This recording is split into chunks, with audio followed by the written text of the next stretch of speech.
Bonjour à tous et bienvenue dans cette nouvelle vidéo de déballage de pack.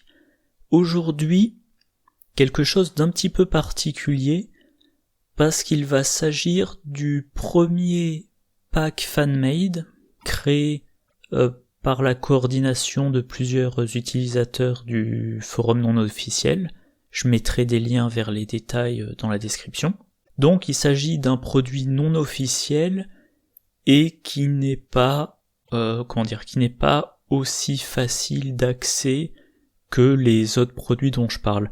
J'ai jamais jusqu'à présent commenté des investigateurs qui sont vendus avec les livres.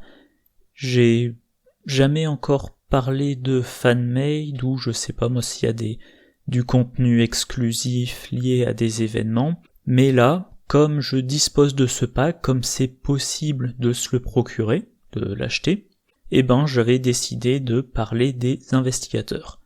Alors uniquement des investigateurs parce que dans le pack, il y a 8 scénarios, 5 investigateurs avec leurs cartes signature et faiblesse, mais il n'y a pas de carte joueur, il n'y a pas de faiblesse de base, donc voilà, pas d'autres types de cartes à évoquer.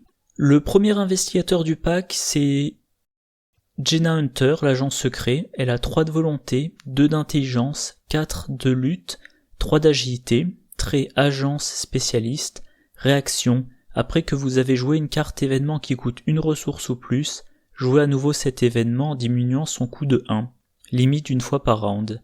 Signe des anciens, plus 1, cherchez une carte événement parmi les 3 premières cartes de votre deck, piochez-la et mélangez les cartes restantes dans votre deck. 8 de vie et 6 de santé mentale.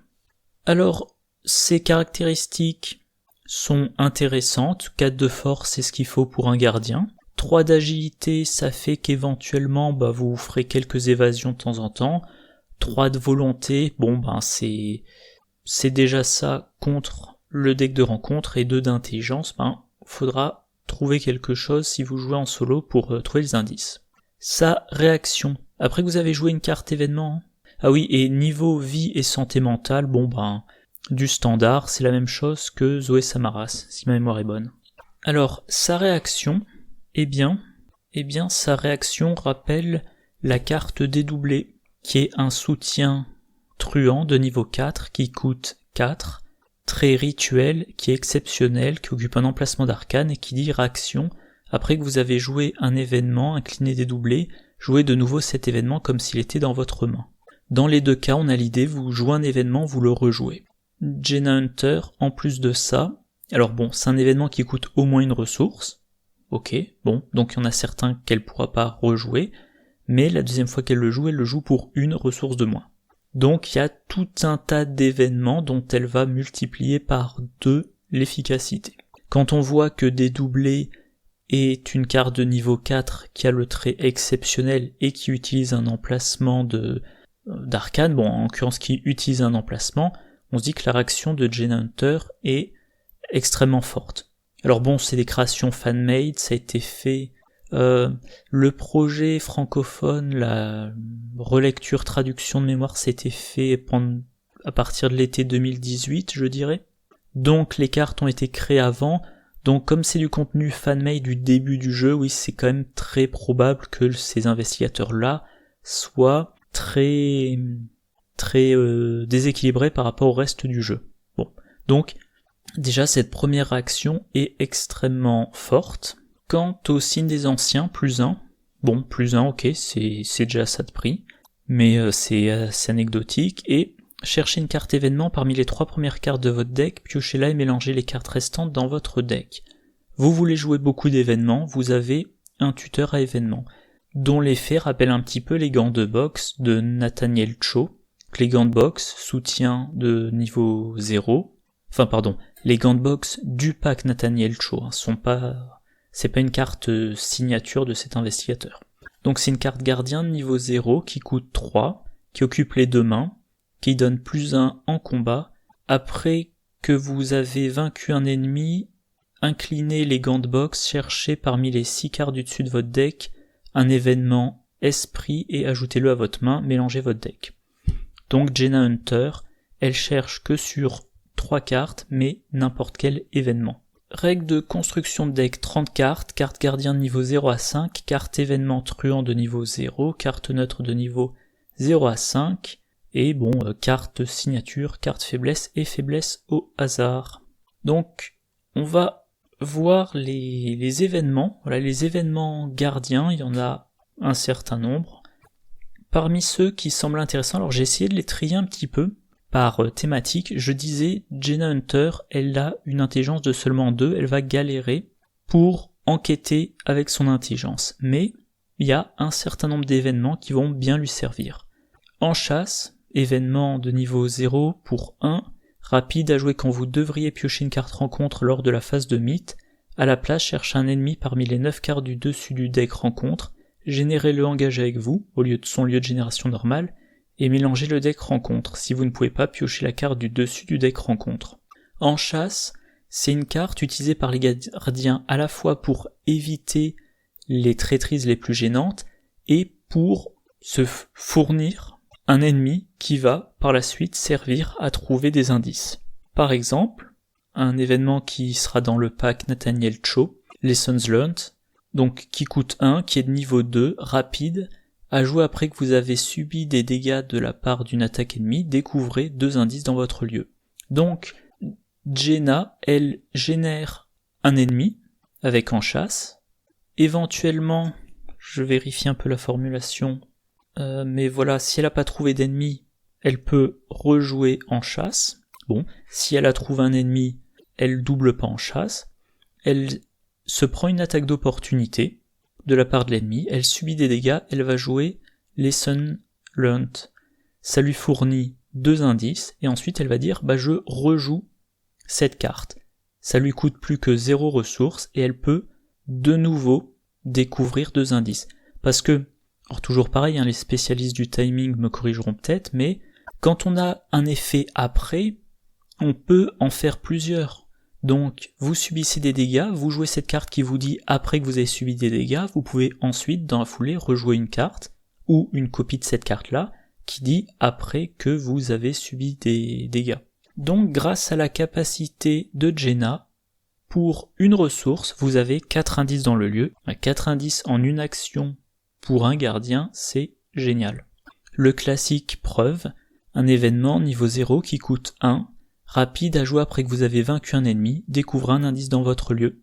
Même remarque, vous vainquez l'ennemi, vous jouez preuve, vous dédoublez preuve avec la capacité de Jaina et vous avez 2 indices pour une seule ressource. Mais également scène de crime, événement de niveau 0 qui coûte 2, trait perspicacité et audacieux, à jouer uniquement lors de votre première action, découvre un indice dans votre lieu, 2 indices à la place il y a un ennemi dans ce lieu, cette action ne provoque pas d'attaque d'opportunité. Vous attendez qu'un ennemi est généré dans votre lieu, ou alors vous le générez volontairement avec en chasse. Vous jouez scène de crime pour 2, vous le dédoublez pour 1, et vous avez 2 indices s'il n'y a pas d'ennemi, 4 indices s'il y a un ennemi, pour 3 ressources. Alors, maintenant, niveau... on va dire préparation, tout simplement, y a se préparer au pire, un événement niveau 0, un grand classique, niveau 0 qui coûte 1, cherchez un soutien arme parmi les 9 cartes du dessus de votre deck, ajoutez-le à votre main, mélangez votre deck. Donc là, vous avez l'occasion de chercher 2 fois, soit parce que la première fois vous n'avez rien trouvé, ce qui arrive parfois malheureusement, soit parce que vous préférez avoir de la marge, vous avez envie d'avoir 2 armes prêtes à être jouées. Et on verra pourquoi plus tard, ça peut être intéressant. Autre événement, second souffle, qui coûte 1, niveau 0, à jouer uniquement lors de votre première action, soignez 1 dégât, 2 dégâts à la place si vous avez pioché une traîtrise à ce round, ensuite piochez une carte. Pour une ressource au total, vous soignez 2 ou 4 dégâts et vous piochez 2 cartes. Génial. Niveau gain d'action, c'est vraiment génial. Alors, là il y a marqué, comme c'était le cas pour scène de crime d'ailleurs, à jouer uniquement lors de votre première action. Mais comme la capacité de Jaina, c'est une réaction, vous pouvez jouer vous pouvez jouer second souffle et la copie de second souffle dans la première action. Donc, ce n'est pas un problème. Niveau combat, tueur de monstres, c'est un événement qui coûte 1, qui est de niveau 5, trait esprit, combattre, si cette attaque est réussie contre un ennemi non élite, cet ennemi est vaincu. Alors, de ce que j'ai vu à droite et à gauche, il y a a priori peu de gens qui jouent cette carte-là. Pourquoi ? Parce que la capacité combattre est sur la carte. Vous ne pouvez pas utiliser cette carte-là en combinaison avec par exemple la capacité combattre d'un fusil à éclair. Donc vous combattez avec votre force et vos bonus passifs. C'est pas forcément facile de réussir cette attaque et donc de déclencher l'effet qui suit. Et ça ne marche que sur les ennemis non élites, donc vous avez dépensé 6 XP pour une carte qui peut-être éventuellement vous permettra de vaincre un ennemi non élite. Avec Jaina, vous avez 2 chances par utilisation de la carte. Vous faites votre action de combat, ça n'a pas marché, vous la refaites. Toujours dans la partie combat, munitions supplémentaires. Pareil, une carte de la boîte de base, qui est de niveau 1, qui coûte 2. Placez 3 pions munitions sur un soutien arme à feu contrôlé par un investigateur dans votre lieu. De base, normalement cette carte-là c'est 3 munitions pour 2. Vous avez la possibilité de faire 6 munitions pour 3. Ce qui est, me semble-t-il, un ratio très intéressant. Et en plus, 6 munitions, si vous êtes en fin de campagne et que vous avez une arme de gros calibre, du genre qui vous donne au moins plus de en force, et qui éventuellement fait plus que 2 dégâts par attaque, d'un coup, munitions supplémentaires, un exemplaire, ça vous suffit pour toute une partie, potentiellement. Toujours dans le combat, One-Two Punch, encore dans le pack Nathaniel Cho, qui contient pas mal d'événements, comme j'avais eu l'occasion de le dire quand j'avais parlé des packs investigateurs. C'est un événement de niveau 0 qui coûte 2, trait, esprit et tactique. Combattre, vous gagnez plus en force pour cette attaque. Si vous réussissez, vous pouvez attaquer cet ennemi de nouveau, vous gagnez plus de en force et infliger plus un dégât pour cette attaque. Donc normalement la carte, jouée par un gardien lambda, elle permet en une action de faire 2 attaques, une qui a une chance de faire un dégât et une qui a une meilleure chance de faire 2 dégâts. Mais encore une fois, comme l'effet combattre est sur la carte, vous n'avez pas les bonus de votre arme que vous avez en jeu. Bon, normalement, c'est potentiellement 3 dégâts pour 2, et maintenant c'est potentiellement 6 dégâts pour 3. On a quand même un ratio qui est bien amélioré. Mais encore une fois, vous avez pas les bonus de votre équipe, vous avez vos bonus passifs, mais vous n'avez pas les bonus imprimés sur vos armes. La première attaque ne fait qu'un, si vous réussissez, donc à voir. C'est pas génial, mais c'est quand même un effet qui est grandement amélioré. Bien sûr, le classique explosion de dynamite, je le présente pas, pour 5, 3 dégâts à tous les ennemis et tous les investigateurs dans le lieu ou dans le lieu connexe, et là vous pouvez faire 6 dégâts. Faut payer 9, certes, il faudra avoir une grosse génération de ressources, mais vous avez la possibilité en une seule action d'infliger 6 dégâts à tous les ennemis d'un lieu. Pour peu que vous ayez utilisé le tir de sommation, vous envoyez tous les ennemis dans le lieu connexe pour une ressource, vous en payez 9 et 6 dégâts. Alors évidemment, les ennemis de fin de scénario, oui, ils ont 3, 4, 5 dégâts par investigateur, donc même une doublette d'explosion de dynamite ça suffira pas, mais en dehors des ennemis de fin de scénario, 6 dégâts c'est énorme. Il y en a qui survivront, j'ai en tête un ennemi élite mais pas de fin de scénario qui a 7 points de vie, mais quand même, à partir du moment où vous arrivez à réunir les ressources pour jouer l'explosion de dynamite dédoublée, ça va faire un peu table rase dans un lieu. Alors, les événements truands, ce que j'ai classé par classe. Alors, juste un truc, j'en ai oublié un, je sais pas, j'essaierai peut-être de l'insérer. Je me disais, il y a un événement dans le pack Nathaniel Cho qui permet de gagner des ressources et de combattre, mais il coûte 0, donc vous pouvez pas le dédoubler. Donc, dans les événements truands de niveau 0, alors il y en a un certain nombre qui coûtent 0 ressources, donc ils sont pas concernés, mais parmi ceux qui sont intéressants, alors oreille indiscrète, Ça aurait permis potentiellement de découvrir 4 indices dans le lieu, mais c'est un test d'intelligence, donc c'est pas son point fort. Rapport des services de renseignement. Événement de niveau 0 qui coûte 2. Découvre un indice dans votre lieu. Réaction quand vous jouez rapport des services de renseignement, augmentez de 2 son coût. Changez découvre un indice en découvrez 2 indices. Réaction. Quand vous jouez rapport des services de renseignement, augmentez de 2 son coût. Changez dans votre lieu en dans un lieu éloigné de jusqu'à 2 connexions. Du coup, normalement c'est 2 ressources pour un indice, là ça peut être 3 ressources pour 2 indices. Et si vous avez les ressources pour payer les réactions, ça peut être plus. Enfin, ça peut être plus d'indices, ça peut être plus loin. Dans la configuration maximale, vous payez 11. Alors c'est énorme, 11 ressources, mais vous payez 11 pour prendre 2 indices dans un lieu jusqu'à 2 connexions et 2 indices dans un lieu, le même ou un autre, jusqu'à 2 connexions. Mais encore une fois, 11 ressources, il faudra une énorme génération de ressources. Alors à côté de ça, si une fois par round, une action vous permet de jouer 2 fois un événement, ça veut dire qu'une fois par round, vous économisez une action qui peut vous servir à prendre une ressource. Donc vous allez par exemple jouer preuve, vous dédoublez la preuve, sans que ça vous coûte plus cher, vous avez pris 2 indices, du coup vous n'avez plus à faire une action enquête, vous dites je fais l'action basique, prendre une ressource. Alors, carte suivante, justement c'est suivi, un événement de niveau 0 qui coûte 2, enquêtez, choisissez un ennemi dans votre lieu, vous gagnez plus 1 d'intelligence pour cette enquête pour chaque dégât sur l'ennemi choisi, jusqu'à un maximum de plus 5 intelligence. En cas de réussite, découvrez un indice supplémentaire dans ce lieu. Cette action ne provoque pas d'attaque d'opportunité de la part de l'ennemi choisi. Jenna, c'est une gardienne, elle peut infliger les dégâts.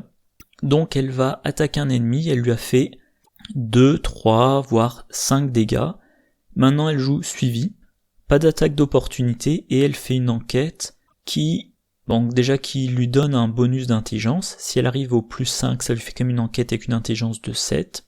Si elle réussit, elle gagne un indice supplémentaire, et pareil, elle peut le dédoubler. Du coup, si elle le dédouble, elle paie 3, et elle peut faire 2 enquêtes avec un gros bonus, chaque enquête réussie lui permettant de trouver 2 indices. C'est tout pour les événements truands qui aident à trouver des indices. On voit qu'avec la possibilité de dédoubler, en une action, Jenna peut faire des enquêtes, elle peut consacrer une action à une enquête pour trouver facilement 2 voire 4 indices. Donc ça semble extrêmement bourrin, j'essaierai de la tester prochainement. Je sais pas si je la testerai en solo ou en duo, mais si on a le bon événement au bon moment dans la main, je pense que sa capacité de dédoublement est extrêmement puissante.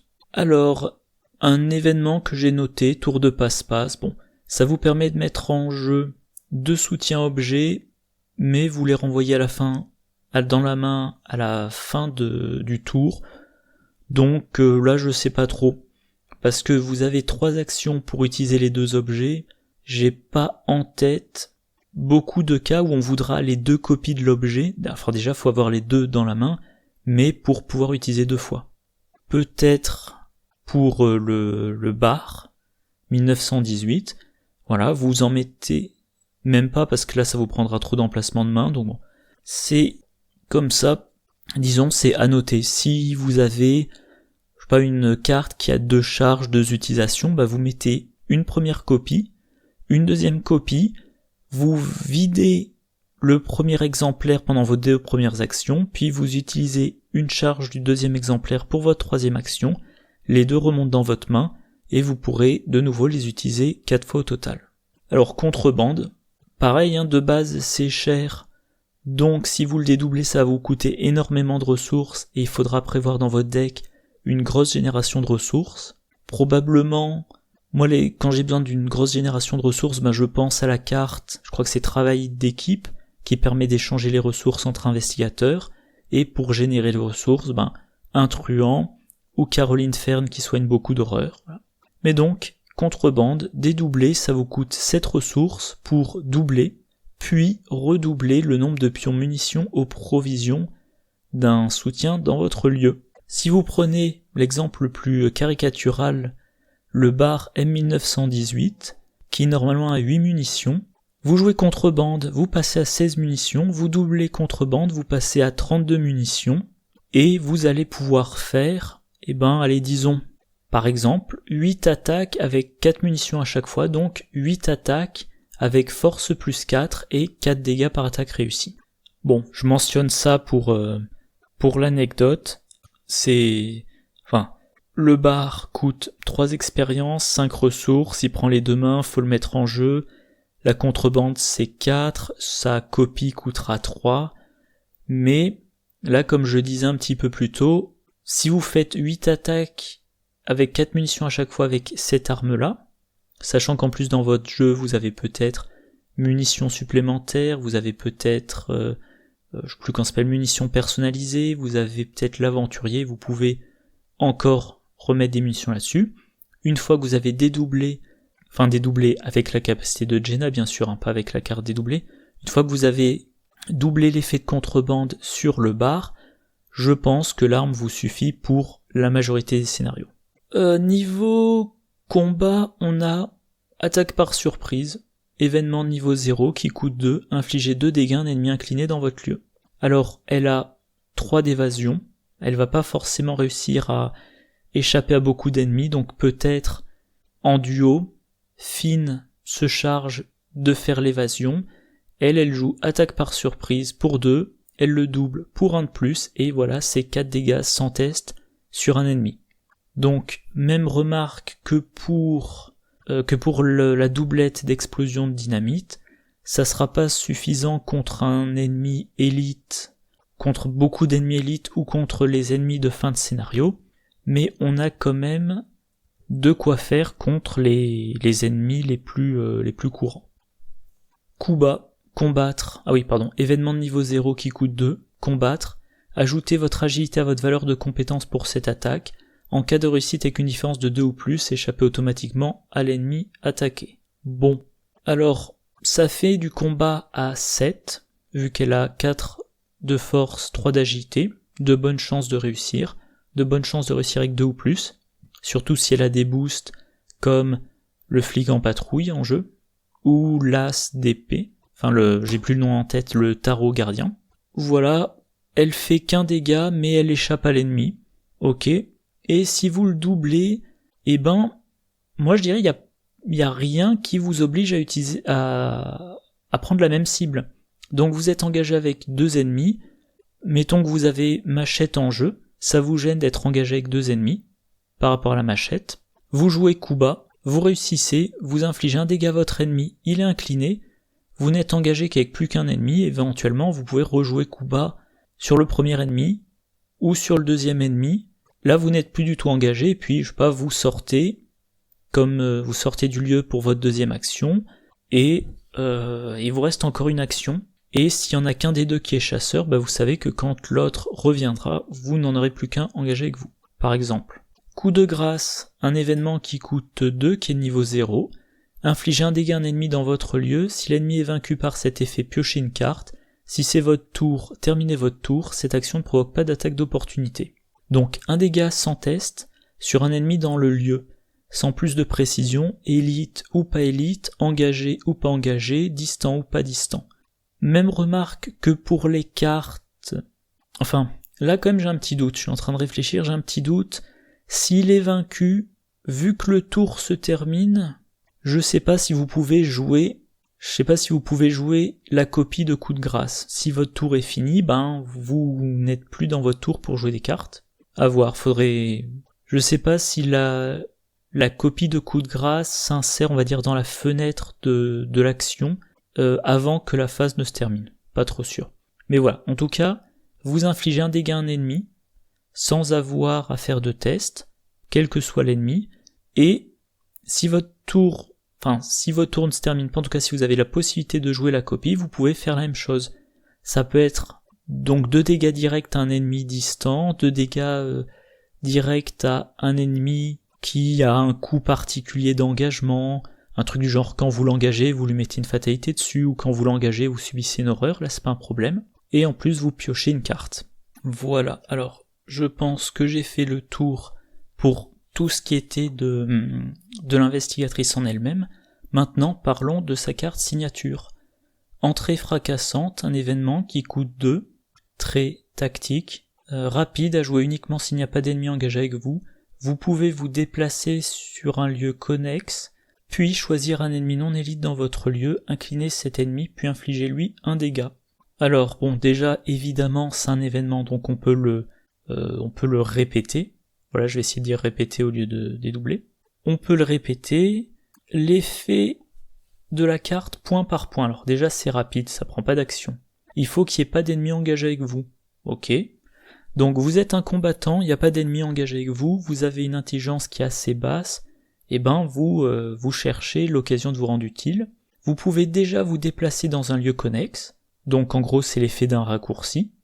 Ensuite vous choisissez un ennemi non élite.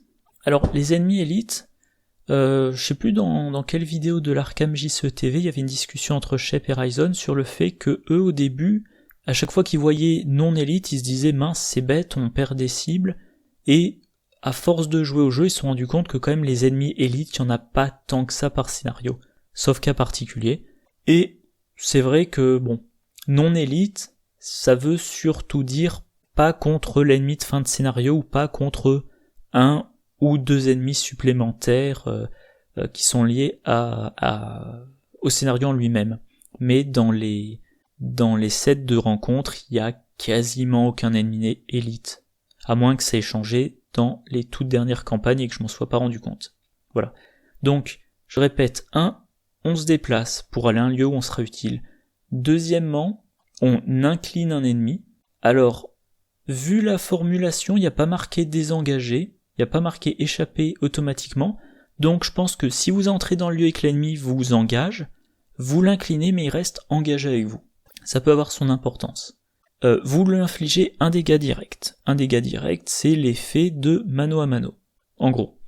Donc cette carte-là, je trouve c'est quand même un gros gain d'action et un très bon événement de combat. De ressources, mais pas d'action.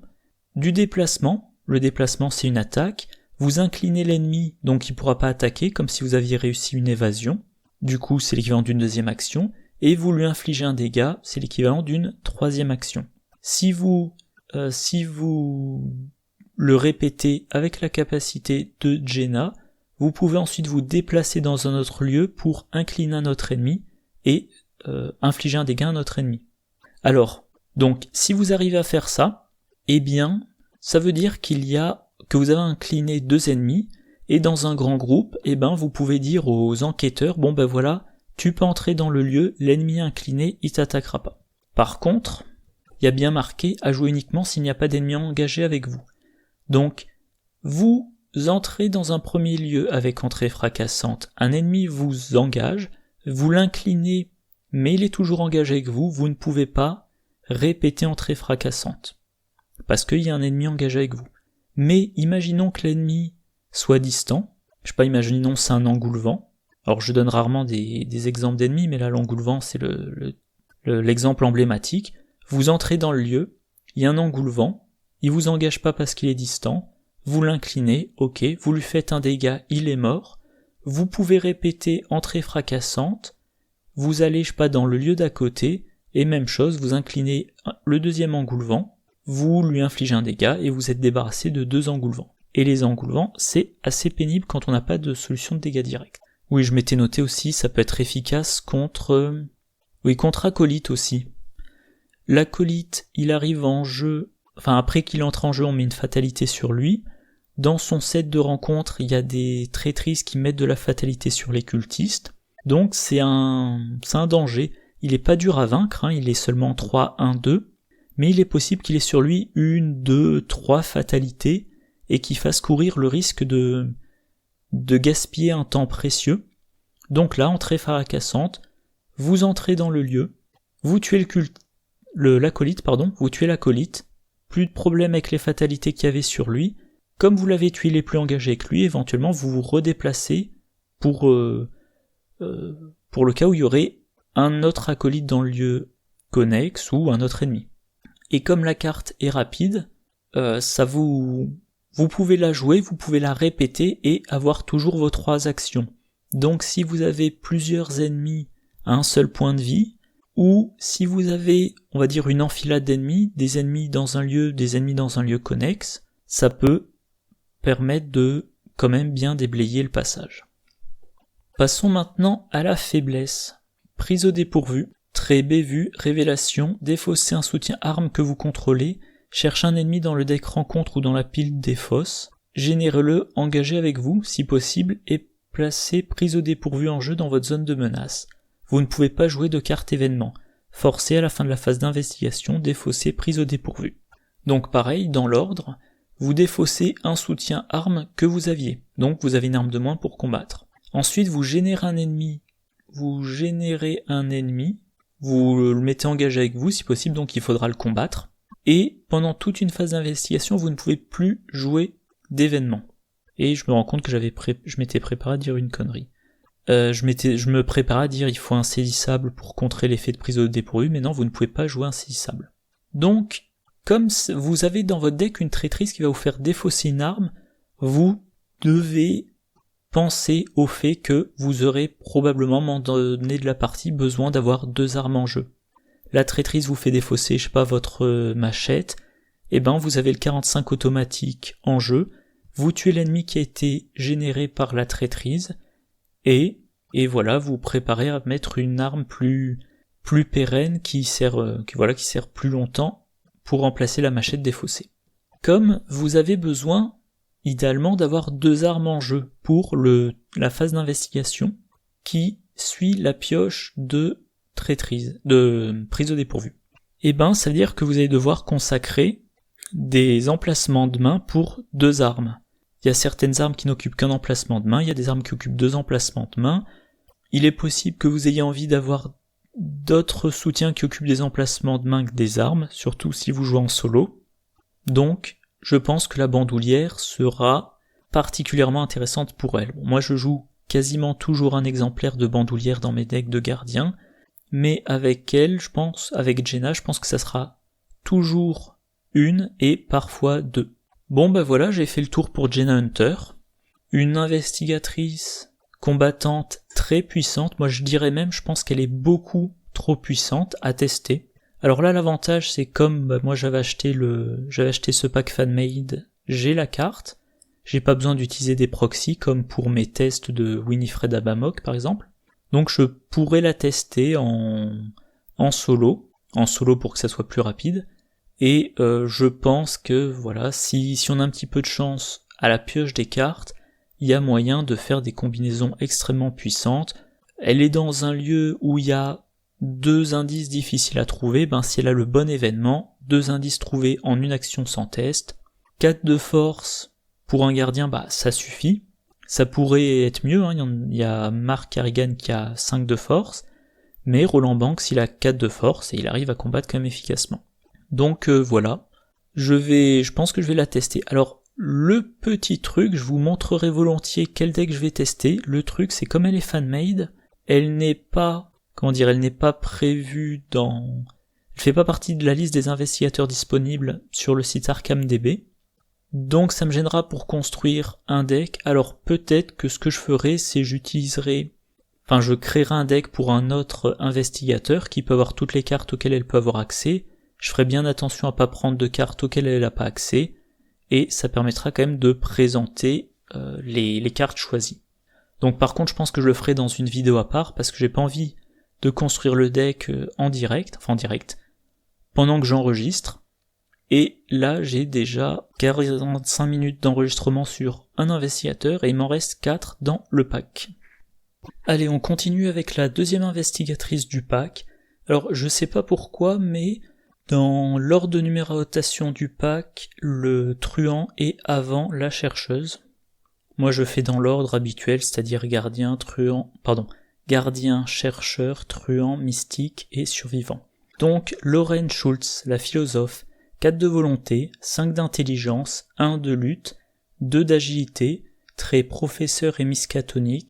Action rapide, choisissez un icône sur une carte perspicacité dans votre main, puis choisissez un autre investigateur dans votre lieu. Défaussez cette carte. cet investigateur gagne une valeur de compétence de base de 4 pour l'icône choisie jusqu'à la fin de la phase. Un icône libre peut être utilisé pour n'importe quelle compétence, limite d'une fois par round. Signe des anciens +1, choisissez une carte perspicacité dans votre pile de défausse et ajoutez-la à votre main. 6 points de vie, 8 points de santé mentale. Alors, clairement, déjà, elle fait du soutien. Elle va booster les compétences de base des autres investigateurs, pas elle-même, uniquement les autres. Et pour ça, elle va utiliser des cartes perspicacité. Alors du coup, on va directement aller voir ses règles de construction de deck. 30 cartes, carte chercheur de niveau 0 à 5, carte perspicacité de niveau 0 à 4, et carte neutre de niveau 0 à 5, et carte signature, faiblesse personnelle et faiblesse de base au hasard. Alors, les cartes perspicacité de niveau 0 à 4, il y en a quelques-unes en gardien, il y en a beaucoup en chercheur, sans surprise, un petit peu en truand, un peu en mystique. Mais en tout cas, ça représente un gros pool de cartes. Ça représente un gros pool de cartes. Alors je disais, elle fait du soutien, ce qui rappelle un petit peu Mintifan. La différence, c'est que Mintifan, qui ne booste que d'un, en rajoutant un icône libre sur les cartes compétences, elle peut le faire pour tout le monde, y compris elle-même, et une fois par investigateur. Là, Lauren Schultz, elle le fait une fois par round au total. Mais elle fait passer la valeur de base à 4, elle peut faire passer la valeur de base de 1 à 4. Ou si elle vous la jouez en duo avec Calvin Wright, et dès le début du premier scénario, elle peut faire passer sa valeur de base de 0 à 4. Donc c'est un gros boost, mais une seule fois par round. Si on regarde les cartes perspicacité, alors là je vous les ai pas toutes affichées, mais les icônes les plus fréquents, c'est icônes d'intelligence, icônes de volonté, un petit peu moins d'icônes d'agilité et moins d'icônes de force. Donc ça va être plus facile avec ça de booster l'intelligence ou la volonté d'un autre investigateur que de booster son combat. Donc ça pourrait être intéressant, notamment pour les truands qui ont une volonté faible. Alors, comme vous avez besoin de défausser des cartes perspicacité de votre main sans les jouer, vous allez vouloir piocher. Donc évidemment, en chercheur, la pioche, c'est pas trop un problème, il y a le classique croquis absurde de niveau 0, éventuellement de niveau 2 pour que ça coûte plus que 0 ressources, nourrir l'esprit pour piocher beaucoup de cartes d'un coup. Donc croquis absurde c'est 3 cartes, croquis absurde de niveau 2 c'est toujours 3 cartes. Nourrir l'esprit, il y a 3 secrets, ça prend un emplacement d'arcane quand on utilise une action, qu'on l'incline et qu'on dépense un secret, on effectue un test d'intelligence 0, on pioche une carte par point de réussite, et si on a une main qui dépasse la taille limite, on subit une horreur pour chaque carte en excès. Donc la possibilité de piocher plein de cartes d'un coup, par exemple pour rechercher une perspicacité avec un icône de force. Discerner l'impensable, l'événement de niveau 5 qui coûte 1, mélangez dans votre deck n'importe quel nombre de cartes non faiblesse de votre main, piochez des cartes jusqu'à atteindre votre taille de main maximum, retirez discerner l'impensable de la partie. Donc là c'est la carte qui vous permet de retirer de votre main tout ce qui vous intéresse pas, puis de compléter à taille de main maximale.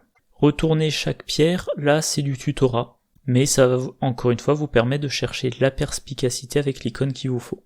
Et si vous prenez au niveau 5, déjà c'est rapide, vous le faites pendant n'importe quelle fenêtre de joueur, action rapide, et vous cherchez dans tout votre deck. Donc il y a une fenêtre d'action d'un autre investigateur qui commence, vous dites attends, je vais chercher dans mon deck une perspicacité, et maintenant je peux te booster ta valeur de base à 4 grâce à ma capacité. Alors les cartes qui interagissent avec les perspicacités et qu'elle peut jouer, il n'y a que mémoire eidétique qui va lui permettre de jouer une carte perspicacité de sa défausse. Donc voilà, si elle a une bonne carte perspicacité mais qu'elle a utilisée pour booster un autre investigateur, elle pourra quand même la jouer depuis sa défausse. Voilà, au final, c'est pas l'investigatrice la plus passionnante à commenter, je pense que c'est celle pour laquelle je parlerai le moins longtemps, parce que voilà, elle a une volonté qui lui permet de bien résister au deck de rencontre, elle a une bonne intelligence, on n'a encore jamais vu plus de 5 en intelligence, donc elle va bien enquêter. Elle se bat pas, elle s'enfuit pas, mais bon, vous la jouez en duo ou vous lui donnez des solutions, je sais pas, l'étrange solution justement, ou comment ça s'appelle déjà, le pouvoir de l'esprit, voilà, des choses comme ça. Et en dehors de cette capacité, elle semble assez lambda, et sa capacité c'est une fois par round sur un autre investigateur. Oui, ce qui veut dire d'ailleurs que il ne faut pas la jouer en solo. Si on la joue en solo, on perd à peu près tout. Alors, la carte de signature. Mine de connaissance, c'est un soutien qui coûte 4, qui occupe un emplacement d'arcane, qui a les traits sort et perspicacité, utilisation 3 charges, réaction quand vous modifiez la valeur de compétence de base d'un investigateur grâce à la capacité de Lauren Schultz, dépensez une charge, la valeur de compétence de base de l'investigateur choisi passe à 6 jusqu'à la fin de la phase. Et la carte est chère, elle servira que 3 fois par partie, à moins que vous trouviez un moyen de remettre des charges, ou de la repiocher plus tard après l'avoir défaussée, mais vous faites passer la valeur de base à 6. 6, c'est énorme. Et c'est que la valeur de base. Donc imaginons, il y a un combat un peu difficile, vous faites passer la valeur de force de base du gardien à 6, il a toujours son flic en patrouille en jeu, il a toujours sa machette qui va lui donner un +1, il a toujours en main coup vicieux, et donc il va faire des attaques avec une valeur réelle de 7, 8, voire 9. Donc c'est extrêmement efficace. Alors par contre ça coûte 4 ressources, mais chaque charge c'est pour toute une phase. Donc si vous faites la modification en début par exemple de phase d'investigation, ça pourra fonctionner pour 3 actions. Le combattant est engagé avec 2 ennemis qui ont chacun mettons 3 ou 4 points de vie, et il va utiliser 3 attaques, donc vous gaspillez pas en lui mettant 6 de force pour 3 actions. Si on essaie de faire un calcul de l'avantage par rapport au coût en ressources, si vous l'utilisez dans la situation idéale, à 3 reprises, vous augmentez de +2 par rapport à l'effet propre à Lauren Schultz, la valeur de compétence, donc +2 par action, pour 3 actions, je reprends. Sur une phase, c'est valable idéalement pour les 3 actions, ça fait un +2 par rapport à la valeur de base s'il n'y avait pas mine de connaissance, donc un total de +6 sur le tour, et les talents de la boîte de base, par exemple, normalement c'est une ressource pour un gain de +1.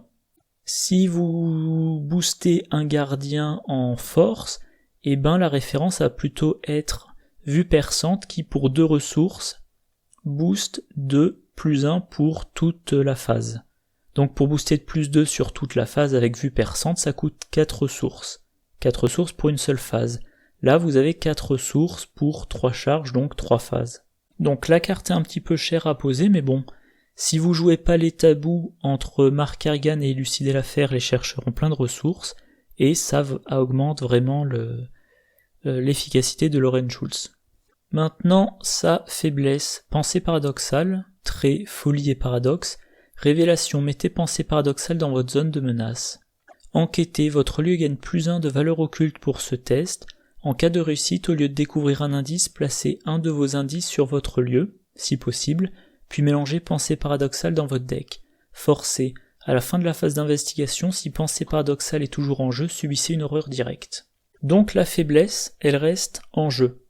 À la fin de chaque phase d'investigation, elle vous inflige une horreur directe. Alors vous partez quand même de 8, et en chercheur, vous aurez probablement 1 ou 2 petits alliés que vous pourrez sacrifier. Éventuellement, vous avez la carte perspicacité dont le nom m'échappe, qui permet de soigner les horreurs.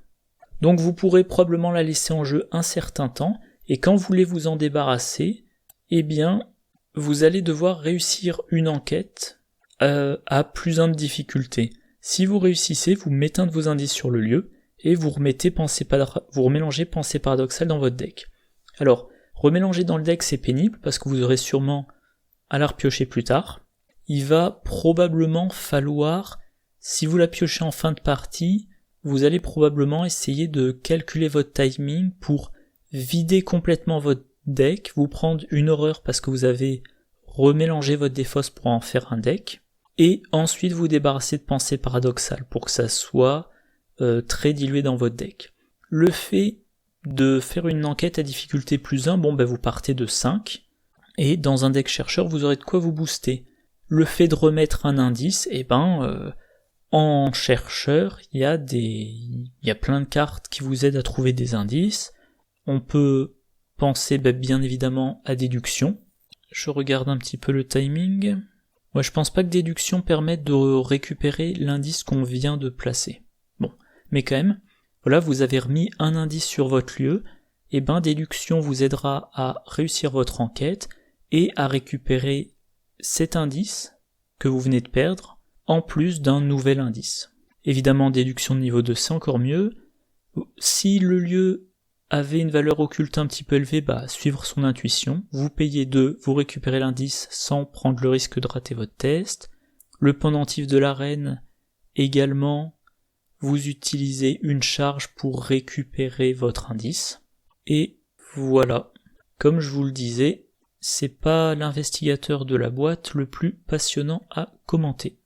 Donc on va passer maintenant au 3e, le truand, Jack Sullivan, le tueur à gages. Alors il a 2 de volonté, 2 d'intelligence, 4 de force et 4 d'agilité. Trait criminel et chasseur. Réaction, quand vous activez la capacité combattre d'un soutien arme à feu ou à distance, dépensez une action supplémentaire. Cette attaque peut cibler un ennemi sur un lieu connexe. Ignorez les mots-clés riposte et distant pour cette attaque. Réaction, quand vous gagnez une ressource durant la phase d'entretien, si vous avez vaincu un ennemi durant ce round, gagnez une ressource supplémentaire. Son signe des anciens, c'est tout simplement 1+2. Il a 8 points de vie et 6 points de santé mentale. Alors, j'avais essayé de comparer ces 4 statistiques. Il a par exemple 1 d'intelligence de moins et 1 de force de plus que Schizotool. Il a 1 de volonté de plus que Winifred Abamok, 1 d'intelligence de moins et combat, les 2 valeurs physiques qui passent, il a 4 et 4 au lieu de 3 et 5, et il a les mêmes caractéristiques que Silas Marsh. Quant à sa première réaction, la possibilité de combattre littéralement à distance, ça rappelle des cartes qui existent déjà, à savoir habileté au tir, un événement de niveau 1 qui coûte 2, trait tactique, rapide, à jouer quand vous activez la capacité combattre d'un soutien arme à feu ou à distance. Cette attaque peut cibler un ennemi dans un lieu connexe, ignorez les mots-clés distant et riposte pour cette attaque. Si cette attaque réussit contre un ennemi qui n'est pas engagé avec vous, elle inflige plus 1 dégât. Ou au viseur télescopique, voilà, événement de niveau 3 qui coûte 3, trait, objet et amélioration. Rapide, attachez cette carte à un soutien arme à feu que vous contrôlez et qui occupe 2 emplacements de main. Le soutien attaché ne peut pas être utilisé pour attaquer des ennemis engagés avec vous. Réaction, quand vous effectuez une action combattre en utilisant le soutien attaché, si vous n'êtes pas engagé avec des ennemis, inclinez le viseur télescopique. Cette attaque peut cibler un ennemi non élite dans un lieu connexe. Ignorez les mots-clés distant et riposte pour cette attaque. Voilà, donc ça c'est une première chose, Jack Sullivan il fait du combat dans un lieu connexe. Alors, déjà ça permet, il a visiblement un profil de combattant, combattre littéralement à distance, pas seulement avec une arme à distance, mais littéralement à distance c'est toujours intéressant. Vous n'avez pas besoin d'entrer dans le lieu, vous n'avez pas besoin d'engager l'ennemi, ce qui des fois présente des inconvénients, d'engager l'ennemi. Surtout quand ils ont des réactions du genre après l'engagement vous subissez une horreur. Comme il est distant, comme ça concerne aussi les ennemis distants, vous économisez l'action pour l'engagement, et il n'y a pas de riposte, donc vous n'allez pas forcément booster autant votre attaque en vous disant si je rate c'est pas grave, il n'y a pas de riposte. Alors ça coûte une action de plus, mais c'est, encore une fois, si vous réunissez les bonnes conditions, vous payez une action de plus, mais vous évitez l'action de déplacement, vous évitez l'action d'engagement, vous boostez peut-être légèrement moins votre attaque, et vous n'aurez pas besoin ensuite de vous soigner en cas d'échec de l'attaque. Sa deuxième réaction, quand vous gagnez une ressource durant la phase d'entretien, si vous avez vaincu un ennemi durant ce round, gagner une ressource supplémentaire, ça rappelle Jenny Barnes. Jenny Barnes qui elle a uniquement ça, mais tout le temps. À chaque phase d'entretien, il gagne 2 ressources au lieu d'une. Jack Sullivan, il faudra qu'il ait vaincu un ennemi. Mais bon, si vous l'utilisez comme combattant, ça devrait arriver assez fréquemment. Pas en solo. En duo, je pense quasiment... Alors, ça dépend des scénarios, mais quand même, en duo, vous allez assez fréquemment avoir un ennemi. Et si vous êtes à 3 ou 4 investigateurs, là, normalement, ça devrait quand même être à toutes les phases d'entretien, à moins d'avoir un scénario avec très très peu d'ennemis. Alors, ces règles de construction de deck. Carte truand de niveau 0 à 5, jusqu'à 2 exemplaires d'une carte arme à feu gardien de niveau 0 à 4, carte neutre de niveau 0 à 5. Ces cartes personnelles, il y a le fusil de Jack, la recharge de Jack, nez pour tuer et une faiblesse de base au hasard. Alors les cartes arme à feu gardien, 45 automatique, le bar M1918, le Colt, pas le fusil éclair, le fusil de chasse, pas le lance-flamme, le Springfield M1903, la Thompson 45, la Winchester. Et ensuite il y a les armes de truand. Voilà, donc il pourrait utiliser par exemple le fusil de chasse, sachant que comme il est truand, il aura accès à contrebande pour remettre des munitions sur ses armes, ou recharge rapide. Alors voilà, qu'est-ce qu'il y a d'autre à dire? Pas grand chose, hein. C'est pour... sur la carte investigateur en elle-même, pas grand chose, hein. C'est un combattant, il a une bonne force de 4, il a une bonne agilité, donc éventuellement un ennemi qui ne présente aucun intérêt à être vaincu, il lui échappe.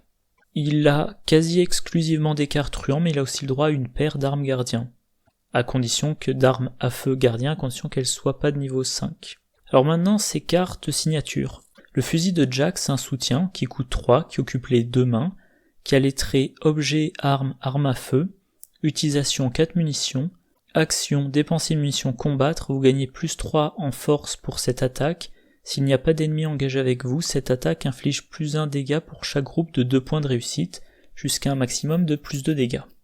Donc c'est une arme qui donne quand même un bonus de force de 3. Donc vous attaquez avec force 7, voire plus si vous boostez. Donc déjà vous avez quand même de bonnes chances de réussir votre attaque contre la majorité des ennemis. Par contre, de base, vous n'infligez qu'un dégât. Et pour infliger plus, il faudra que vous n'ayez aucun ennemi engagé avec vous pour faire plus 1 dégât par groupe de 2 points de réussite jusqu'à un maximum de plus 2 dégâts. Donc potentiellement, c'est plus 3 en force et plus 3 dégâts. Enfin, c'est plus 3 en force et si vous réussissez largement, vous faites 3 dégâts. Ça rappelle un petit peu le fusil de chasse, voilà, de la classe gardien, qui lui aussi prend les 2 mains, qui lui aussi donne plus 3 en force, mais qui lui qui inflige 1 dégât par point de réussite. Donc si vous réussissez de 0, le fusil de Jack il fait 1 dégât. Le fusil de chasse il fait 1 dégât aussi, c'est le minimum. Si vous réussissez de 2 points de différence, le fusil de Jack c'est plus 1 dégât, donc il inflige 2 dégâts au total, le fusil de chasse également. Si vous réussissez de 3, le fusil de chasse c'est 3 dégâts au lieu de 2. Si vous réussissez de 4, c'est 4 au lieu des 3 pour le fusil de Jack, et si vous réussissez de 5, c'est 5 au lieu de 3. Donc le fusil de Jack, c'est un petit peu un moins bon fusil de chasse, parce que ça exige de ne pas être engagé avec les ennemis, pour bénéficier du bonus en dégâts. Bon, par contre, ça a 4 munitions. Donc je pense que la capacité de Jack, on voudra l'activer sur le fusil. On dit, je fais une attaque, je dépense une action de plus, et je peux attaquer dans un lieu connexe. Si je réussis assez largement, je ferai 3 dégâts. Alors évidemment, par groupe de 2 points de réussite, ça rappelle l'archétype méga-test. Là j'ai mis quelques cartes, évidemment il peut pas avoir accès à toutes, mais voilà, vous pourrez envisager de jouer Jack dans un archétype méga-test. La recharge de Jack, c'est un soutien permanent. Utilisation 3 munitions, action dépenser une ressource, placer une munition depuis recharge de Jack vers une carte soutien arme à feu que vous contrôlez. C'est de la recharge, ça met 3 munitions au total sur toute une partie à condition de payer 3 ressources. Si vous regardez contrebande par exemple, c'est 4 munitions pour 4 ressources.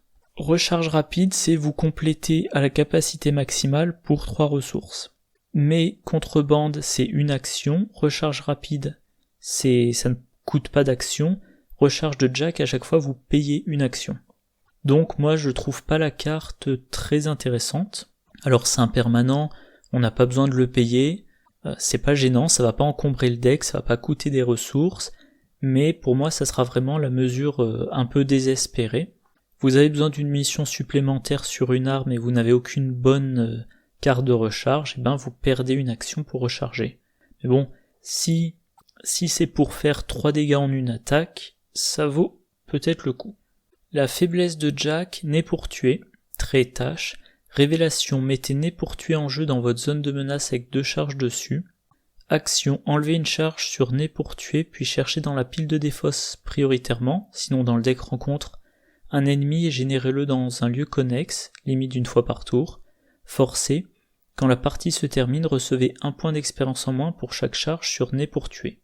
Donc, c'est une traîtrise qui potentiellement vous fait perdre 2 expériences. Moi, je trouve qu'elle est assez bénigne.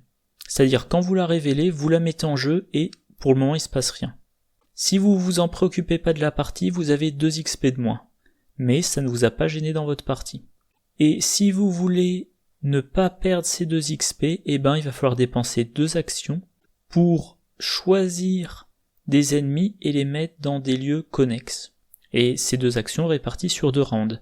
Mais vous choisissez les ennemis, vous les mettez pas dans votre lieu, donc vous pourrez choisir les ennemis les plus inoffensifs, notamment si la partie est un petit peu difficile, vous choisissez les ennemis les plus faibles. Si à l'inverse la partie se passe bien, vous allez chercher des ennemis à expérience. Bon, pour le cas où il y en aurait un dans la défausse, ou pour le cas où vous n'auriez aucun ennemi dans la défausse et donc la possibilité de chercher sur tout le deck. Donc c'est au pire c'est 2 XP de moins, mais sans entrave sur la partie ou la campagne, et au mieux on y gagne carrément. Dans le cas le plus favorable, vous arrivez à retirer les 2 charges, donc vous perdez pas d'XP, vous arrivez à générer en jeu 2 ennemis qui vont vous rapporter de l'XP et vous gagnez de l'XP grâce à votre traîtrise, aussi paradoxal que ça puisse paraître. Voilà, alors ensuite on a Ulan Acme, je sais pas comment ça se prononce, qui est un derviche tourneur, il a 5 de volonté, 2 d'intelligence, 2 de force, 3 d'agilité, c'est les mêmes statistiques qu'Agnès Baker.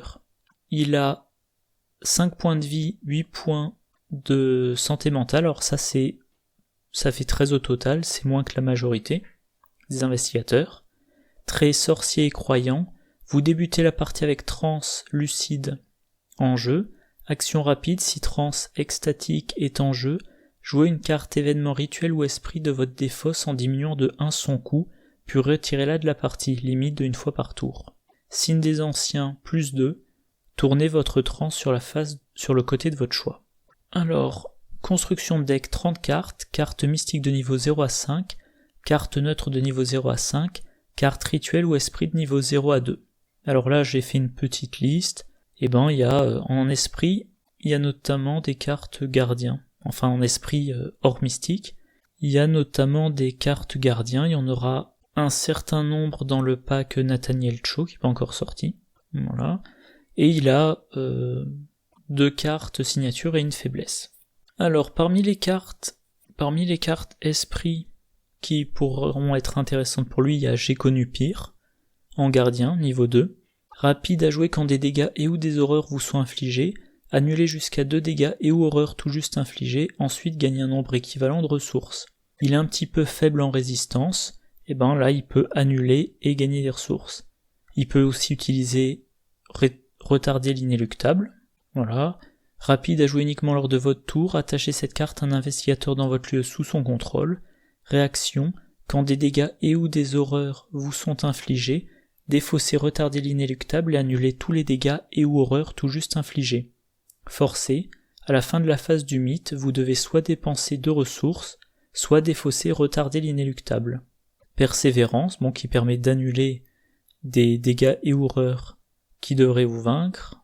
Alors en mystique, inspiration surnaturelle, sacrifice, sort de protection. En chercheur, on a épouvantable révélation par exemple. Donc oui, j'ai pas appuyé dessus, mais son action rapide permet de rejouer des cartes événements depuis la défausse en diminuant de 1 le coût. Ça veut dire 2 choses. Alors, bien évidemment, ça vous coûte moins cher, mais vous les rejouez depuis la défausse. Donc vous leur redonnez une deuxième utilisation.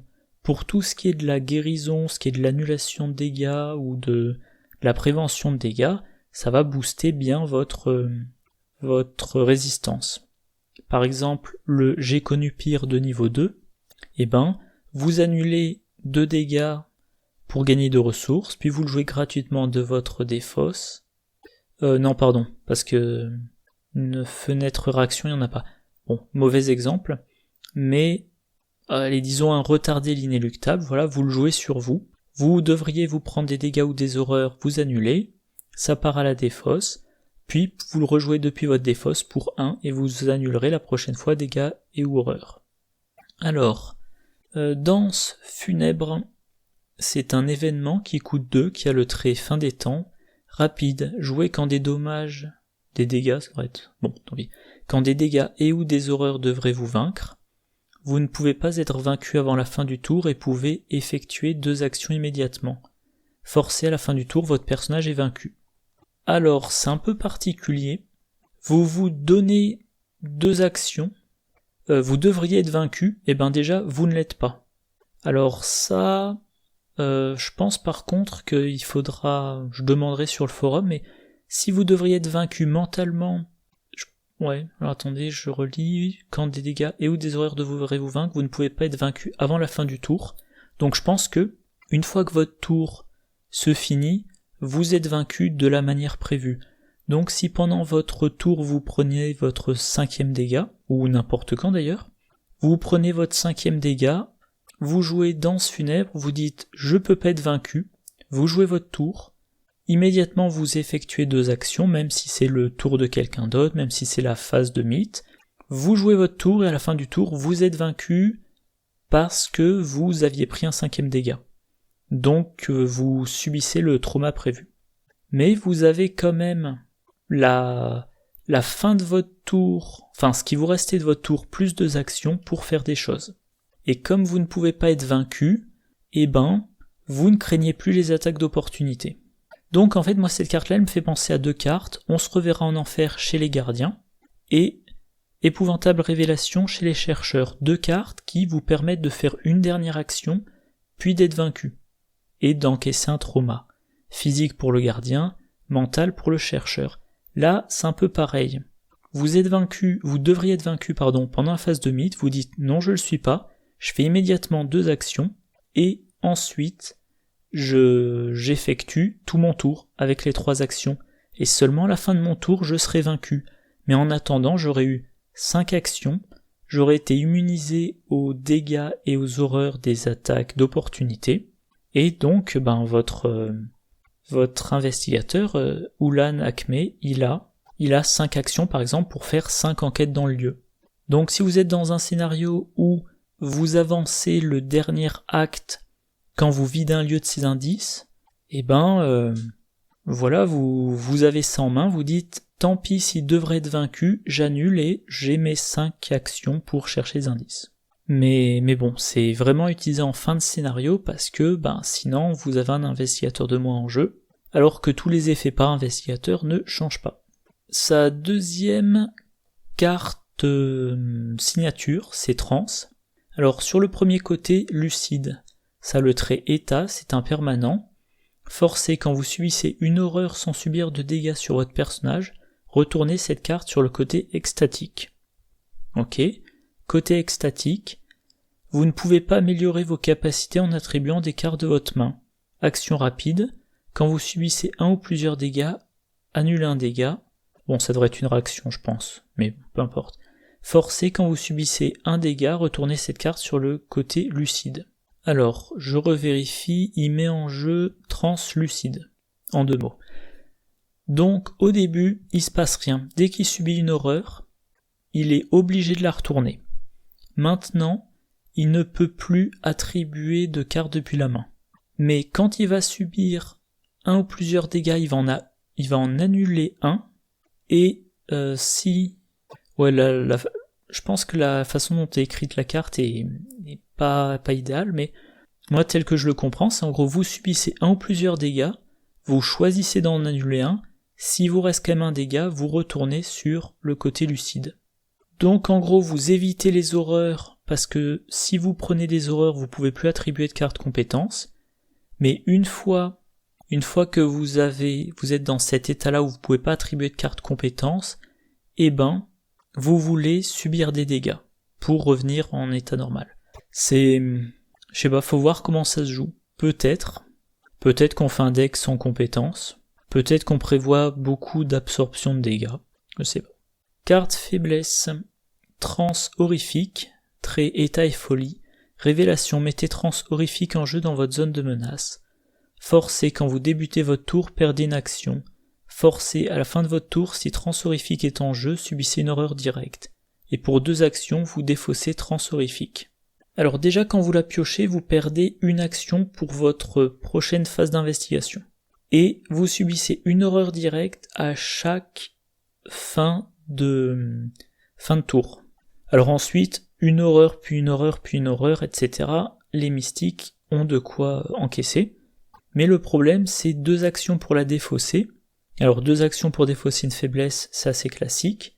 Mais là, on parle d'une faiblesse qui vous fait perdre une action à chaque phase d'investigation. Donc, si vous voulez vous en débarrasser immédiatement, vous perdez une phase d'investigation entière. C'est quand même assez rude. Il ne vous reste, alors si vous choisissez de vous en débarrasser tout de suite, il ne vous reste plus aucune action pour échapper à un ennemi, pour essayer de le combattre, pour quoi que ce soit. Voilà, on a fini pour le mystique. Et il reste le dernier. Le survivant, Roshin Aishi, le moine. 4 de volonté, 5 d'intelligence, 1 de force, 2 d'agilité, 6 points de vie, 8 points de santé mentale, trait vagabond, réaction. Quand vous devriez bannir une carte, vous pouvez la retirer de la partie à la place. Quand vous recevez de l'expérience lors de la conclusion d'un scénario, vous recevez 1 point d'expérience supplémentaire qui ne peut être dépensé que sur des cartes pouvant être bannies. Signe des anciens +2, renvoyez une carte événement de votre pile de défausse dans votre main. Alors ces caractéristiques sont assez impressionnantes. 4 de volonté, bon, c'est bien. C'est pas inhabituel chez les survivants de mémoire. Je crois que c'est le cas par exemple d'Ashkan Pete et de Wendy Adams. Par contre, il a 5 en intelligence, ce qui est beaucoup pour un survivant. Alors les survivants peuvent enquêter, mais en général par des moyens détournés, en utilisant le journal, en utilisant chanceux, en utilisant regarder ce que j'ai trouvé. Lui va pouvoir faire beaucoup d'investigations à son intelligence. Parce que mine de rien, 4 de volonté, 5 d'intelligence, c'est mieux que Daisy qui a 3 et 5. C'est mieux que Min qui a 4 et 4. Wendy Adams c'est la 4 et 3. Et voilà, c'est les seuls que j'avais notés. 1 de force, 2 d'agilité. Bon, c'est un peu faible. Faudra trouver le moyen de compenser. Allez, les règles de construction de deck, 30 cartes, carte survivante de niveau 0 à 5, carte perspicacité de niveau 0 à 2, carte neutre de niveau 0 à 5, exigence du deck, la vérité, solitude rampante et une faiblesse de base au hasard, restriction, aucune carte alliée. Moi j'aime bien les restrictions, je pense qu'on manque d'investigateurs avec des interdictions. C'est bien d'avoir des possibilités, mais j'aime bien aussi quand on interdit certaines cartes. Exigence supplémentaire, vous débutez la campagne avec 2 points d'expérience supplémentaires qui ne peuvent être Ah oui, il y a une formulation bizarre. Qui peuvent être dépensés uniquement pour des cartes pouvant être bannies. Donc le moine, Roshin Aishi le moine, il joue sur les cartes bannies. Alors moi je le dis direct, je n'ai encore, en plus de 300 parties, je n'ai jamais joué une carte bannie. Alors déjà, toutes les cartes qui se bannissent, elles sont chez les survivants. Les survivants, c'est pas ce que j'ai le plus joué. Et moi, j'aime bien gagner de l'expérience pour mettre des cartes dans mon deck. Je reconnais que les cartes bannies ont des effets puissants, mais l'idée à chaque fois de les racheter me déplaisait. Là, on a justement un investigateur qui ne bannit pas les cartes qui devraient être bannies. Elles sont juste retirées de la partie, et on les aura la partie suivante sans payer d'XP en plus. À la fin de chaque scénario, on a 1 point d'XP supplémentaire pour acheter des cartes bannies, sachant que dès le début de la campagne, on a 2 XP pour une carte bannie. Si on regarde les cartes bannies, il y en a 1, 2, 3, 4, 5, enfin 6. En survivant, le coffre du conseil c'est un peu à part. Il y en a 6. La paire coûte 14 points d'expérience. Vous en avez 2 en début de campagne, vous en gagnez 1 à chaque fin de campagne, ça fait que quand vous arrivez au 8e scénario, vous avez eu 9 expériences gratuites pour ces cartes-là. 9 sur les... je sais plus si j'ai dit 16, c'est 14. Hein. Donc 9 points d'expérience sur 14. Vous pouvez arriver au dernier scénario avec 2 extincteurs, 2 fusées de détresse, 2 éprouver sa détermination, 2 une chance de pendu, 2 esprit guide et 2 chances ou fatalité sans avoir mis d'expérience de votre poche. Bon, sachant qu'esprit guide vous pouvez pas vu que c'est un allié, donc en fait c'est 12. Fusée de détresse, ça cherche à récupérer les alliés, vous n'en mettez pas dans votre deck et vous allez pas forcément vouloir récupérer les alliés des autres, donc encore 2 points de moins. Donc oui, voilà, vous avez 9 XP sur les 10 nécessaires. Donc je sais pas comment dire, ça vous incite à en jouer plein sans trop réfléchir si vous les aimez. Vu qu'il n'y en a pas des masses, on va les passer en revue. Hein. L'extincteur, c'est un soutien de niveau 1 qui coûte 2, qui occupe un emplacement de main. Trait, objet, outil, corps à corps. Action combattre, vous gagnez plus en force pour cette attaque. Action bannissez l'extincteur, échappez à, vous gagnez plus 3 en agilité pour ce test. En cas de réussite, échappez également à chaque ennemi engagé avec vous. Bon, combat à plus 1 de force, pour lui ça fera pas grand chose. Évasion à plus 3 d'agilité, ça lui fait 5. Et la d'échapper à tous les ennemis engagés avec lui d'un coup. Bon, peut-être la deuxième action, mais il part que de 2, donc il faudra qu'il ait quand même d'autres boosts. Fusée de détresse, événement de niveau 1 qui coûte 2. Choisissez une option combattre, vous gagnez plus 3 en force et infligez plus de dégâts pour cette attaque. Bannissez la fusée de détresse. Ou cherchez un soutien allié parmi les 9 cartes du dessus du deck de n'importe quel investigateur et mettez-le en jeu sous votre contrôle. Ensuite, bannissez la fusée de détresse, mélangez le deck concerné. L'action de combattre va être intéressante, vu qu'il a besoin d'un gros boost, mais encore une fois, il combat seulement avec 4 quand il joue cette carte, donc il aura besoin encore d'un boost derrière, ou d'un chanceux en main, pour avoir de bonnes chances d'infliger les 3 dégâts. Éprouver sa détermination, événement de niveau 1 qui coûte 1, rapide, à jouer quand un investigateur dans votre lieu pioche une carte traîtrise non faiblesse, annulez l'effet révélation de cette carte traîtrise, bannissez, éprouvez sa détermination. Alors là, pour le coup, il n'y a pas...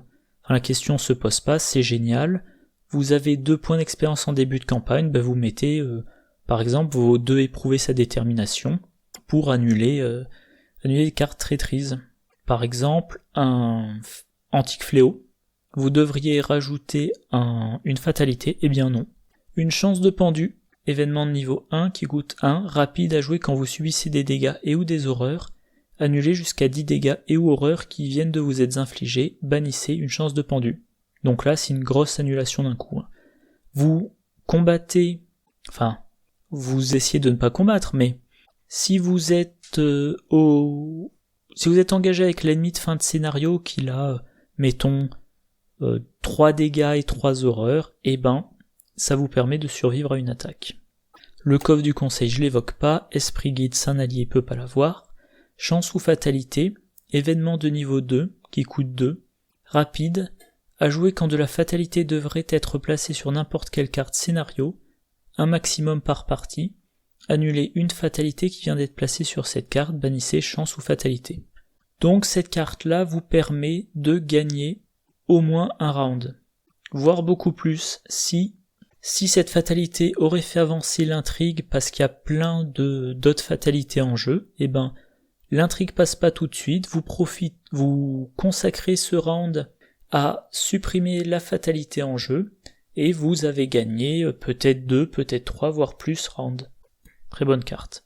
Alors je disais, le gain d'expérience, moi je trouve est assez énorme. Si je me suis pas planté dans mes calculs, on est sur 9 XP. les cartes qui font gagner de l'XP, on a notamment, alors je les ai pas toutes mises, mais on a notamment Analyse astucieuse, qui est un permanent chercheur qui va permettre, quand on améliore une paire de cartes non traduites ou non identifiées, de payer une fois. Par contre, on choisit la paire au hasard. Ce qui est un gros inconvénient pour tout le monde sauf Caroline Fern, et sauf éventuellement quand on joue le Journal des Rêves, j'en avais parlé dans ma vidéo qui l'analysait. L'obol pour Caron, chez les truands, un soutien de niveau 1, qui est permanent, exceptionnel. Quand vous recevez de l'expérience lors de la conclusion d'un scénario, si vous n'avez pas été vaincu lors de ce scénario, vous recevez 2 points d'expérience supplémentaires. Si vous avez été vaincu lors de ce scénario, vous êtes tué. Donc l'obol pour Caron, vous l'intégrez dans votre deck après le premier scénario, et à 6 reprises, ça vous donne 2 XP, à moins que vous soyez vaincu. Dans ce cas-là, vous êtes tué. Donc encore une fois, voilà, Roshin Aishi, il a un bonus de 9 XP sur la campagne. L'obol pour Caron, c'est 12, mais 12 à condition de pas être vaincu. Dieu reconnaîtra les siens, chez les truands. À jouer uniquement lors l'un de vos tours durant lequel vous avez vaincu des ennemis pour un total d'au moins 6 vies. Ajoutez Dieu reconnaîtra les siens à la pile de victoire et terminez immédiatement votre tour. Quand vous recevrez de l'expérience lors de la résolution de ce scénario, vous recevez un point d'expérience supplémentaire. Donc cette carte-là, c'est potentiellement 7 XP, mais il y a quand même une condition d'avoir tué beaucoup d'ennemis, ou en tout cas d'avoir achevé des ennemis pour un total de 6 PV, ce qui est pas évident. Recherche ésotérique, on le présente plus, en tout cas moi j'en mets quasiment 2 à chaque fois que j'ai un deck avec beaucoup de sorts. Un permanent, quand vous achetez recherche ésotérique, subissez un traumatisme mental. Après chaque scénario d'une campagne, réduisez de 1 le coût en expérience de la première carte sort que vous améliorez avant le prochain scénario. Donc là aussi, un gain de 7 XP en échange d'un trauma mental. Et je l'ai pas mentionné là, mais il y a aussi creuser trop profondément. Mais en tout cas, la conclusion, c'est que Roishin, il a un gros gain d'XP. Il a un gros gain d'XP pour acheter les cartes bannies, les cartes qui se bannissent, et il ne les bannit pas. Donc si on reprend l'exemple si on voit concrètement ce que ça fait, vous commencez le premier scénario avec une paire de éprouver sa détermination. Je vérifie le titre. C'est ça, éprouver sa détermination. Mettons que vous en jouez 2 dans le premier scénario, c'est pas banni. Donc vous avez bénéficié de 2 XP pour les mettre. Vous avez pas repayé 2 XP, donc déjà à la fin du premier scénario, vous avez économisé 4 XP. Et maintenant vous avez 1 XP qui vous est offert pour acheter, par exemple, l'extincteur. Si vous utilisez l'extincteur dans le scénario 2, vous le bannissez pas, donc vous économisez 1 XP. Vous jouez éprouver sa détermination, vous économisez 1 XP. Vous êtes déjà, j'ai pas perdu le fil, mais je crois à 6 XP ou 7 XP d'économiser sur 2 scénarios. Donc c'est pareil, hein. L'idée est intéressante, mais je trouve... Alors, faudra voir concrètement lors des scénarios ce qu'il fait, mais ce qui est sûr, c'est que niveau cheminement dans la campagne, il va avoir un énorme gain d'XP.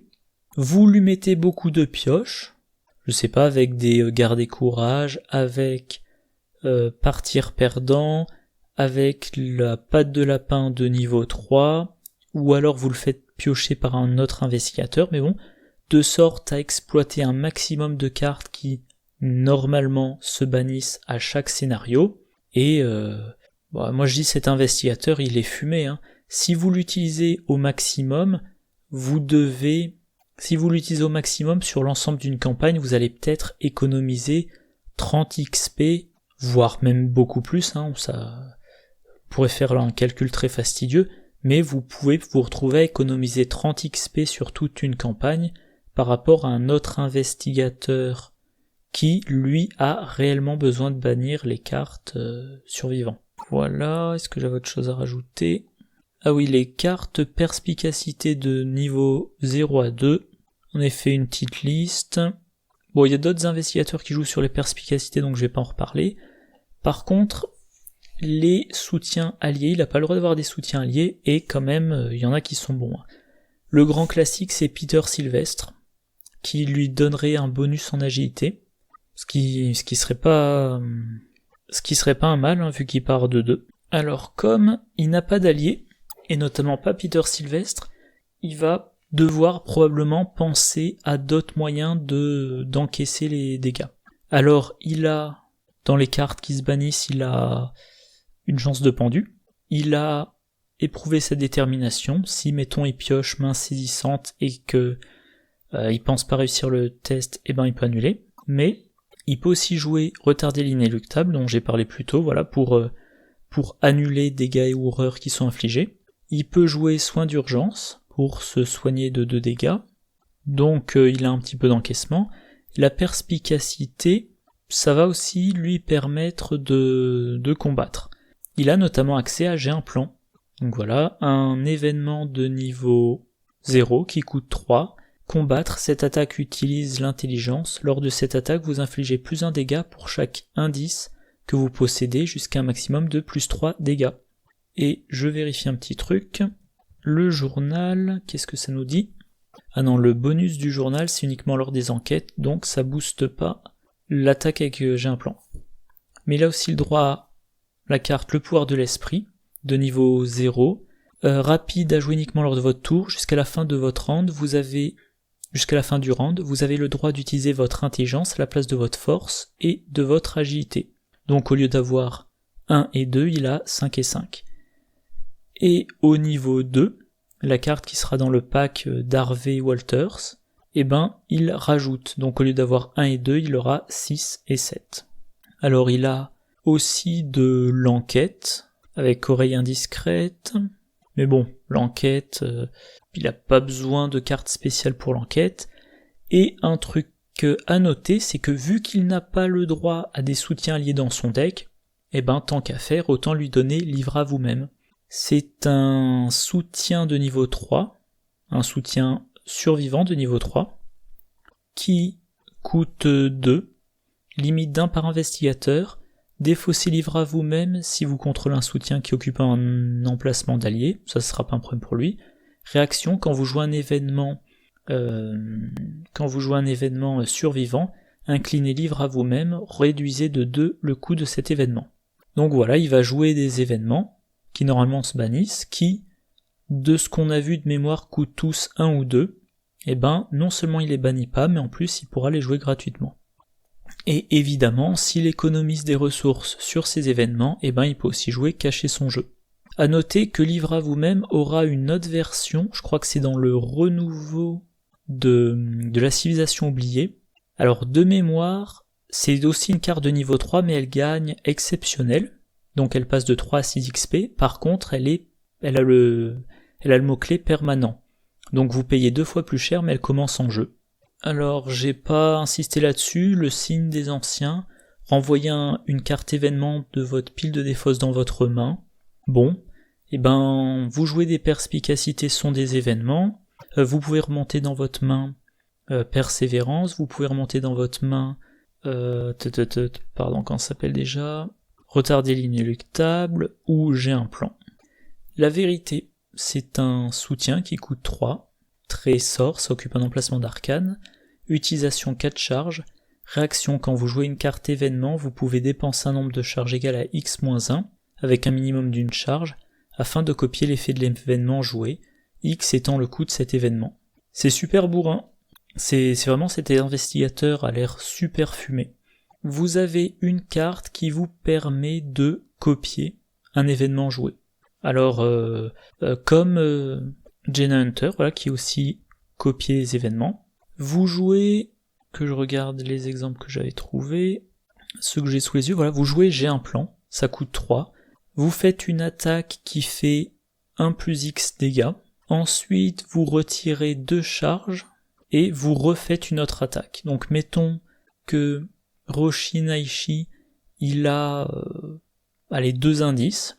Pour 3, il fait une attaque avec son intelligence de 5 pour faire 3 dégâts.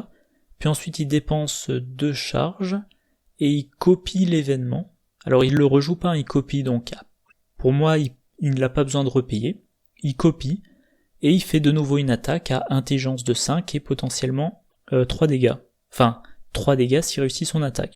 Donc vous jouez Roi-Shin en solo, vous êtes face au monstre, à l'ennemi de fin de scénario, vous avez un G1 plan en main, et vous pouvez en une action infliger 6 dégâts à l'ennemi.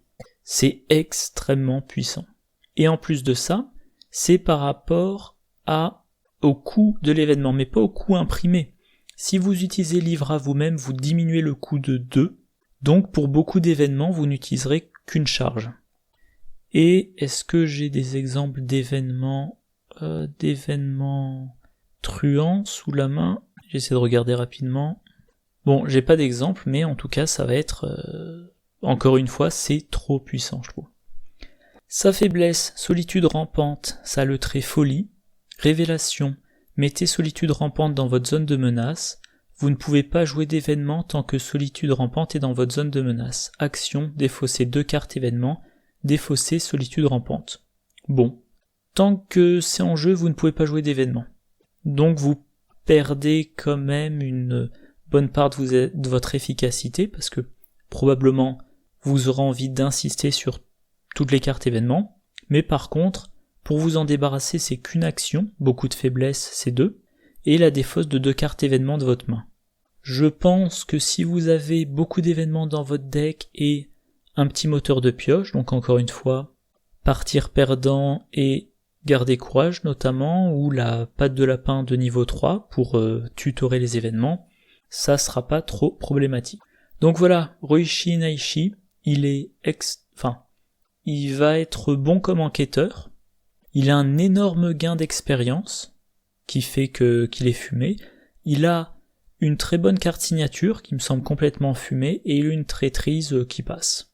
Si c'était un investigateur officiel, il serait probablement sur la liste des cartes tabous pour être modifié, pour que son efficacité soit diminuée d'au moins 3 façons différentes, je pense. Bon voilà, on approche des 2 heures d'enregistrement, je vais m'arrêter là. Alors, donc je le répète, c'est le pack fan-made, 5 investigateurs, 8 scénarios, pas de carte joueur. Pour plus de détails, consultez le lien que je mets dans le descriptif qui vous ramènera sur le forum non officiel.